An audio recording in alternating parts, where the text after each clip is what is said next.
Good afternoon everyone. मैं वापस से बहुत ही प्यारा टॉपिक, करंट टॉपिक लेकर के आई हूँ। लॉ से रिलेटेड है।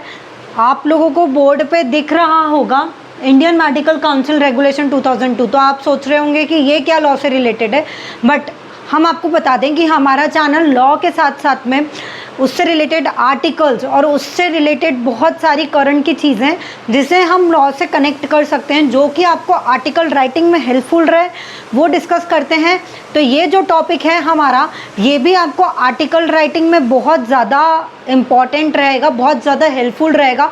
यदि आपको आर्टिकल राइटिंग में पैंडेमिक करके कोई आर्टिकल आता है, पैंडेमिक डिसीज़ के बारे में आता है, तो आप उस चीज़ को लेकर के ये एक रॉ डाटा है, आप वीडियो देख सकते हैं और आप उस पर प्रॉपरली एक पैंडेमिक पे अपना आर्टिकल लिख सकते हैं। इसमें आज हम डिस्कस करेंगे पैंडेमिक को ही लेकर के। सबसे बड़ा पैंडेमिक जो अभी हुआ था, कोरोना वायरस, 2020 के अंदर ये हुआ था हमारा कोरोना वायरस। इसे WHO ने डिक्लेयर किया था, बहुत ज़्यादा पब्लिक को इफ़ेक्ट किया था, ऑल ओवर द वर्ल्ड ही समझ लीजिए ये चीज़ चली थी। चाइना, इंडिया बहुत ज़्यादा अफेक्टेड हुए थे, सारी चीज़ें हुई थी, लॉकडाउन्स लगे थे, ये सब चीज़ें नॉर्मल हैं। ये रॉ डाटा में नहीं आएगा। रॉ डाटा मतलब होता है कि आप लीगली उसको कितना फ्रेम करते हैं। लीगली फ्रेम मतलब या तो आप उस चीज़ में कोई परसेंटेज बताते हैं या उस चीज़ का कोई डाटा बताते हैं कि प्रीवियस ईयर में इतना डाटा था, या फिर अगर आप उस चीज़ को लेकर के लॉ से एक्सप्लेन करते हैं कि इस रेगुलेशन में इतना दिया है, ये चीज़ दे रखी है, इस सेक्शन के अंदर ये चीज़ गवर्न होती है, तो नहीं ये चीज़ इसके अंदर आएगी। तो ऐसे करके अगर आप आर्टिकल फ्रेम करते हैं तो आपको आर्टिकल में बहुत अच्छे मार्क्स मिलते हैं। ये UPSC और हमारा MP PSC और इसके अलावा लॉ में भी जो एग्ज़ाम्स होते हैं जुडिशरी में, उसमें भी ये पूछा जाता है और हर वेरियस स्टेट में ये आर्टिकल्स पूछे जाते हैं, रिपीट भी होते हैं और कुछ करंट टॉपिक्स भी होते हैं। तो ये आज हम आपके सामने वीडियो लेकर के आए हैं, ये वाला। तो आज हम एपिडेमिक को लेकर के, कोरोना से रिलेटेड या फिर कोरोना समझ लीजिए या एपिडेमिक नॉर्मल, इन जनरल हम बात करेंगे। तो इन जनरल एपिडेमिक में डॉक्टर्स का बहुत ज़्यादा रोल होता है, डॉक्टर्स बहुत ज़्यादा हेल्पफुल होते हैं। तो डॉक्टर्स के लिए भी कुछ रेगुलेशंस हैं जो बने हुए हैं, डॉक्टर्स उन लॉ के अंदर गवर्न होते हैं। तो उन्हीं का आज हम पढ़ेंगे कि इंडियन मेडिकल काउंसिल रेगुलेशन 2002 ये डॉक्टर्स के लिए बना है। डॉक्टर्स को इसके अंदर राइट्स मिलते हैं, उनको प्रोटेक्शन के लिए हम लोगों की, गवर्नमेंट की इन सब की ड्यूटीज़ होती है जो गवर्नमेंट को करनी पड़ती है डॉक्टर्स को लेकर के, क्योंकि डॉक्टर्स इमरजेंसी में काम आ रहे हैं, तो हमारी भी कुछ ड्यूटी बनती है उन्हें प्रोटेक्ट करने की। तो इसी के साथ में विदाउट एनी टाइम वेस्टिंग के हम लोग चलते हैं हमारी वीडियो की तरफ। बहुत शॉर्ट एंड स्वीट वीडियो होने वाली है।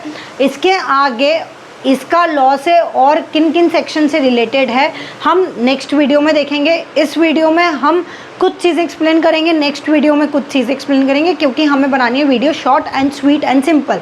ठीक है, तो चलते हैं हम आगे।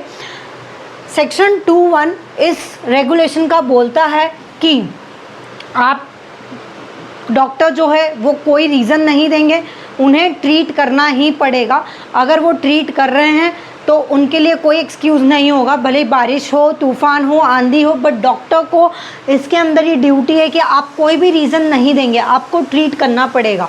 ठीक है, उसके बाद में अगर आपकी कोई इनकैपेसिटी होती है, ठीक है, अगर आप नहीं कर पा रहे हैं, मतलब आपकी कोई प्रैक्टिस, जैसे मेडिकल काउंसिल में एक सर्टिफिकेट लगता है, आपकी वो प्रैक्टिस होनी चाहिए तब भी आप मेडिकल प्रैक्टिस कर सकते हैं।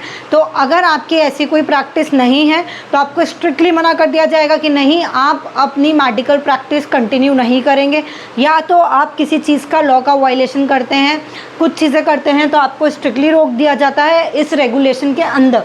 ये हमारा सेक्शन 2(1) बोलता है। उसके बाद में आप लोग वॉच करेंगे किस चीज़ को लेकर के कि पब्लिक कम्युनिटी कैसी है, हेल्थ कैसी चल रही है मार्केट में, सोसाइटीज़ में रह करके पब्लिक हेल्थ कैसी हैं, लोग कैसे हैं, उनको लेकर के कोई प्रॉब्लम तो नहीं है। अगर ये वाली चीज़ आप चेक कर रहे हैं और आपको ऐसा लग रहा है कि हर पेशेंट में ये चीज़ आ रही है, तो आप इन्फॉर्म करेंगे कि नहीं, पब्लिक हेल्थ और कम्युनिटी में ये चीज़ चल रही है, तो इसको लेकर के ज़्यादा ध्यान देना चाहिए। तो ये भी आपकी ड्यूटी है। उसके बाद में आप बोलेंगे कि आप क्वारंटाइन हुई है, आप अंदर जा कर के बैठिए, आप रहिए, ऐसे आप एडवाइस करेंगे, ये आपकी ड्यूटी है। पेशेंट को लेकर के, आप उन्हें प्रिवेंटिव मेजर्स बताएंगे, सारी चीज़ें करेंगे कि अगर कोई चीज़ है, कोई कम्युनिकेबल डिसीज़ है जो बाय टच होती है, तो आप उन्हें बोलेंगे कि नहीं आपको ये रोग है तो आप अंदर जा कर के बैठिए। ये डॉक्टर की ड्यूटी है जो हमारा सेक्शन 21A बोलता है और इस एक्ट रेगुलेशन के अंदर ये दे रखी है, ठीक है। ये डॉक्टर्स की ड्यूटी है। डॉक्टर्स की ये भी ड्यूटी है कि डॉक्टर्स और पुलिस, ये आपको पता होगा कि कभी भी छुट्टी पे नहीं रहते हैं जब तक कि उनकी खुद की सीरियस कंडीशन ना हो। पूरे कोरोना में, पूरे टाइम लॉकडाउन में पूरी जनता अंदर थी, पूरी पब्लिक अंदर थी, बट डॉक्टर्स बाहर थे। डॉक्टर्स के लिए कोई छुट्टी नहीं थी अनटिल एंड अनलेस, जब तक वो खुद कोविड से ना हो जाए तब तक उनकी कोई भी छुट्टी नहीं थी। अगर वो सीरियस इलनेस होती है तो ही वो छुट्टी ले सकते हैं और ट्रीट करने के लिए मना कर सकते हैं, अन्यथा नहीं। ये भी एक पॉइंट है जो कि बहुत इम्पॉर्टेंट है। फिर उसके बाद में डॉक्टर की प्रोटेक्शन के लिए हमने एपिडेमिक डिसीज़ एक्ट 1917 बनाया है। ये डॉक्टर्स की प्रोटेक्शन करता है, बहुत ज़्यादा इम्पॉर्टेंट एक्ट है जो कि डॉक्टर्स को लेकर के बनाया गया है। ये एम्पावर करता है किसको, सेंट्रल और स्टेट गवर्नमेंट को, कि वो एक्शन ले कि डॉक्टर्स जो है वो डिसीज़ से बचे रहें, उन्हें कोई भी डिसीज़ हार्म ना करे। कोई कम्युनिकेबल डिसीज़ हो या फिर वो जनरली वैराइटीज़ ऑफ पेशेंट के बीच में आते हैं, तो ये स्टेट और सेंट्रल दोनों की जिम्मेदारी है कि वो डॉक्टर के लिए लॉज बनाए और उन्हें प्रोटेक्ट करें।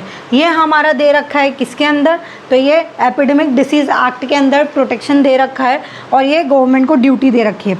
फिर उसके बाद में सेक्शन 4 के अंदर आप ये भी डाल सकते हैं कि एक लीगल प्रोटेक्शन है किसको, डॉक्टर को, कि यदि गुड फेथ में कोई डॉक्टर काम करता है, ऑपरेट करता है और अगर वो डेथ हो जाती है उसकी, तो डॉक्टर लाइबल नहीं होगा।